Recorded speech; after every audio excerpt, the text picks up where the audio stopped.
பாண்டிச்சேரியில ஒரு சின்ன சம்பவம். புஷி ஆனந்த் மூலியமா ஜெயலலிதா அம்மா ஜெயிச்ச உடனே ஒரு அரிசி கொடுக்குற ஃபங்ஷன் நடக்குது.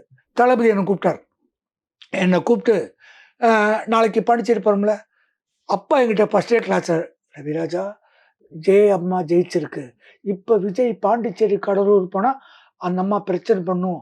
அம்மாவுக்கு ஏகே பார்ட்டிஷனோட ஒரு கலைமாமணி குடுத்துருக்காங்க. எல்லாம் பண்ணியிருக்காங்க.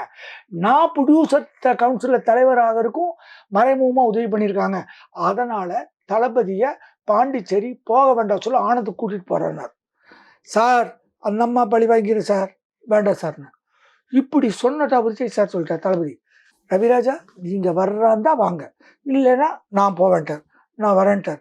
இவர் மேலே போனார் சார். ஒவ்வொருத்தருக்கும் அரிசி கொடுத்தார். அரிசி கொடுத்த உடனே ஒரு 10 பொம்பளை அரிசி கொடுக்குது. ஒரு அம்மா அப்படியே மேலே வந்தது. அரிசி வாங்காம தளபதியோட கன்னத்தை பிடிச்சி முத்தம் கொடுத்துருச்சு. என்ன கூப்பிட்டாரு. போயிட்டு இருக்கும்போது, ரவிராஜா, அந்த பொம்பளை முத்தம் கொடுத்தாரு. அம்மா முத்தம் கொடுத்தாரு. ஆமாம் சார், நான்லாம் சொல்லல சார். எனக்கு அதுக்கு ஒன்றும் தெரியல. நான் பார்த்தேன். அந்த ஃபோட்டோ நல்லா இருக்கு. எனக்கு அந்த ஃபோட்டோ வேணும். இப்படி சொல்றாரு. விஜய் அப்பாட்ட விஜய் சார் என்ன பண்றாரு, எஸ்ஹெச் கொடுக்குறாரு. எஸ்ஹெச்சி சார் அந்த ஃபோட்டோ உலகம் ஃபுல்லா வர்ற மாதிரி பண்ணிட்டார். இப்படி இருக்கும்போது விஜய் சாருக்கு அரசியல்ல ஆர்வம் இருக்குங்கிறது விஜய் சார் தெரிஞ்சு. ஆனா வெளிக்காட்டிக்க மாட்டேங்கிறாரு.